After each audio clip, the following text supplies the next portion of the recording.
Hi అండి. ప్రపంచంలోని అతిపెద్ద ఫిలిం స్టూడియోలో రామోజీ ఫిలిం సిటీ ఒక టీం.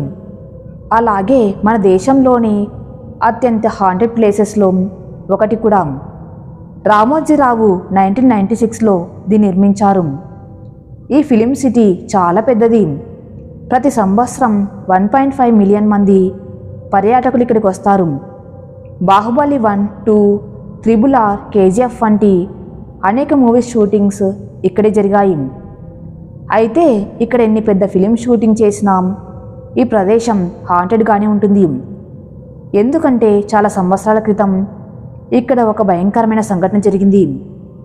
రామోజీ ఫిలిం సిటీ గురించి అనేక హాంటెడ్ కథలు ఉన్నప్పటికీ ఈరోజు నేను చెప్పే కథ మీరు బహుశా ఎక్కడ విని ఉండరు. ఎందుకంటే ఇది నిజం. ఈ కథ ఒక మేకప్ ఆర్టిస్ట్ గురించి. అతను పెద్ద పెద్ద యాక్టర్స్తో పనిచేసేవాడు. రామోజీ ఫిలిం సిటీకి దగ్గరగా ఉండటానికి ప్రయాణ సమయాన్ని ఆదా చేసుకోవటానికి అతను ఇటీవల హైదరాబాద్కు షిఫ్ట్ అయ్యాడు. ఈ కథ 2002లో జరిగింది. అప్పట్లో రామోజీ ఫిలిం సిటీలో ఒక తెలుగు మూవీ షూటింగ్ జరుగుతుంది. రాత్రి 3 గంటలు అవుతుంది. ఆ సమయంలోనే సీన్ తీయవలసి ఉంటుంది. యాక్టర్స్కి మేకప్ చేయడానికి మేకప్ మ్యాన్ కూడా అక్కడే ఉన్నాడు. మేకప్ మ్యాన్ రామోజీ ఫిలిం సిటీలోని ఒక గ్రీన్ రూమ్లో తన యాక్టర్స్తో కూర్చున్నాడు. మేకప్ మ్యాన్ ఆ యాక్టర్స్ అందరికీ మేకప్ వేశాడు. వారి మేకప్ పూర్తయిన తర్వాత యాక్టర్స్ టీమ్ మెంబర్స్ షూట్ కోసం వెళ్ళారు. ఆ సమయంలో మేకప్ మ్యాన్ ఆ గ్రీన్ రూమ్లో ఒక్కడే ఉన్నాడు. అయితే రామోజీ ఫిలిం సిటీలో అర్ధరాత్రి ఒంటరిగా కూర్చోకూడదని మేకప్ మ్యాన్కి సరిగా తెలియదు. ఎందుకంటే దాని చరిత్ర చాలా ప్రమాదకరమైనది. మేకప్ మ్యాన్ ఆ గ్రీన్ రూమ్లో ఒక్కడే కూర్చొని ఉన్నప్పుడు సడన్గా అతని చెవుల్లో ఎవరో ఉర్దూలో ఏదో చెప్పి వెళ్ళిపోయారు.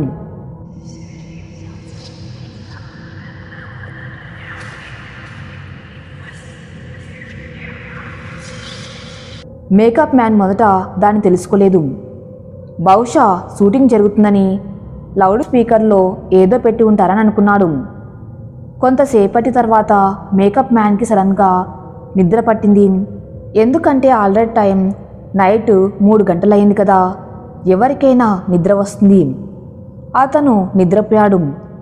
కొంత సమయం తర్వాత అతను కళ్ళు తెరిచినప్పుడు అప్పుడు టైం సుమారు తెల్లవారుజాము 4-5 గంటలు అవుతుంది.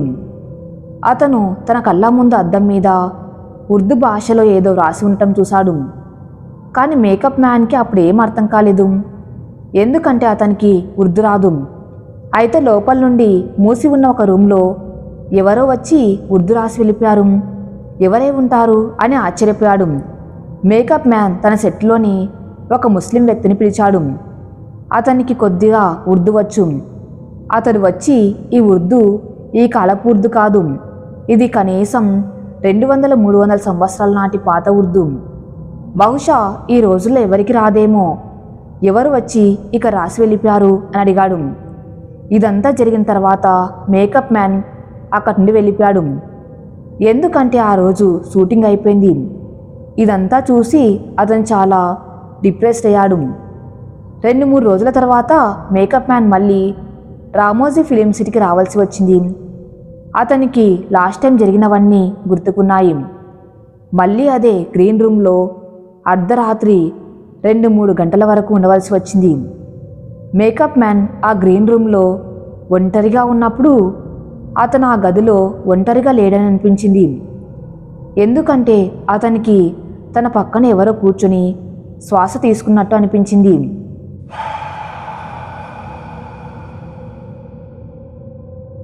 అయితే అది మనిషి మాత్రం కాదు, ఒక ఆత్మ. అది మాత్రం పక్కా. ఎందుకంటే ఆ గది మొత్తంలో ఎక్కడా ఎవరు కనిపించడం లేదు. కానీ అతనికి శ్వాస తీస్తున్న శబ్దాలు మాత్రం వినిపిస్తున్నాయి. తర్వాత అతనికి నవ్వుతున్న శబ్దాలు కూడా వినిపించాయి. కానీ అక్కడ ఎవ్వరూ లేరు. మేకప్ మ్యాన్కి అప్పుడు చాలా అన్కంఫర్టబుల్గా అనిపించింది. సరే, నేను ఈ గ్రీన్ రూమ్ నుండి బయటికి వెళ్ళి ఇంటికి వెళ్తాను. రేపు ఉదయం నా టీం మెంబర్స్కి ఇలా జరిగిందని చెబుతాను అని అతను అనుకున్నాడు. అతను బాత్రూమ్ తలుపు ముయ్యబోతున్నాడు. అప్పుడే వాష్ బేసిన్ కింద ఒక మనిషి దాక్కుని ఉండటం చూశాడు. ఆ మనిషి మేకప్ మ్యాన్ వైపు చూస్తున్నాడు.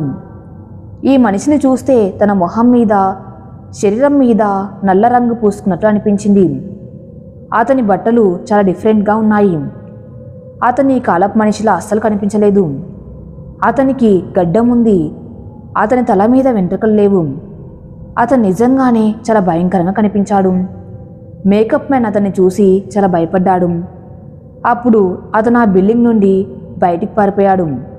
బయటికి పారిపోయిన తర్వాత అతను ఒక వాచ్మెన్ దగ్గరికి వెళ్ళి అంతా చెప్పాడు. నా గదిలో ఎవరో మనిషి ఉన్నాడు, అతను మనిషిలా కనిపించడం లేదు అన్నాడు. అప్పుడు వాచ్మెన్, సార్, ఈ రామోజీ ఫిలిం సిటీ ఒక యుద్ధ మైదానం మీద నిర్మించబడింది. సంవత్సరాల క్రితం ఇక్కడ నిజాం రాజులు ఇతర రాజ్యాలతో యుద్ధాలు చేసేవారు. ఇక్కడ ఒకరు కాదు, వేల లక్షల మంది ప్రజలు యుద్ధంలో మరణించారు. అలాంటి ప్లేస్లో ఇలా కాక మరి ఎలా జరుగుతుందని మీరు అనుకుంటున్నారు సార్ అని అన్నాడు. ఈ భూమి మీద దేవుని అనుమతి లేకుండా ఎవరైతే మరణించారో ఆ వ్యక్తి, ఆ మనిషి ఈ లోకంలోనే ఉండిపోతాడు. తన నిజమైన మరణ దినం వచ్చే వరకు ఈ లోకంలోనే తిరుగుతూ ఉంటాడు. మీరు అతని శరీరంపై చూసిన ఆ నల్ల రంగు నిజానికి నిజాం సిపాయిల దుస్తులు. నిజాంలు యుద్ధానికి వెళ్ళినప్పుడల్లా తమ మొహానికి నల్ల రంగు పూసుకునేవారు. బహుశా ఇదే ధరించి చాలామంది సిపాయిలు అక్కడ చనిపోయారు. బహుశా ఇప్పుడు వాళ్ళే ఆత్మలే తిరుగుతున్నారు. సార్, మీరు ఇప్పుడు చెప్పిన ఈ విషయాలన్నీ నిజం. ఎందుకంటే నేను కూడా అర్ధరాత్రి ఇక్కడ కాపలా కాస్తున్నప్పుడు నేను కూడా రకరకాల ఏడుపులు, అరుపులు వింటూ ఉంటాను. కొన్నిసార్లు ఎవరు వచ్చి నా చెవిలో ఏదో పర్షియన్ భాషలో చెబుతారు. కొన్నిసార్లు ఎవరో ఉర్దూ భాషలో ఏదో చెప్పి వెళ్ళిపోతారు. కానీ నాకు ఎవరు కనిపించరు. ఇక్కడ కేకలు, అరుపులు వినిపిస్తాయి, కానీ నాకెవరు కనిపించరు. ఎవరికైనా ఈ విషయాలు అబద్ధం అనిపిస్తే రామోజీ ఫిలిం సిటీకి వచ్చి అర్ధరాత్రి ఒంటరిగా ఉండండి. అప్పుడు ఇక్కడ నిజంగా ఏముందో మీకు తెలుస్తుంది అని వాచ్మెన్ అన్నాడు. మీరు ఏదైనా ప్లేసెస్ని బయట నుండి చూసినప్పుడు లోపల నుండి కూడా ఆ ప్లేస్ అంతే అందంగా ఉంటుందని ఎప్పుడు ఇమాజిన్ చేసుకోకండి. ఎందుకంటే మీరు అనుకున్నట్లుగా అక్కడ ఉండకపోవచ్చేమో. కొన్నిసార్లు మీరు బయట నుండి ఆ ప్లేస్ ఎంత అందంగా ఉందని అనుకోవచ్చు. ఆ ప్యాలెస్ లోపల నివసించే వాళ్ళు ఎంత అదృష్టవంతులు అని అనుకోవచ్చు. బహుశా లోపల నివసించే వ్యక్తి ఎన్ని కష్టాలు పడుతున్నాడో మనకు తెలియదు.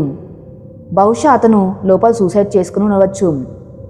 చివరిగా నేను మీకు చెప్పాలనుకునేది ఏంటంటే, ఈ రామోజీ ఫిలిం సిటీ గురించి చాలామంది పెద్ద పెద్ద ఆర్టిస్టులు కూడా ఇలాంటి కథలు చెప్తారు.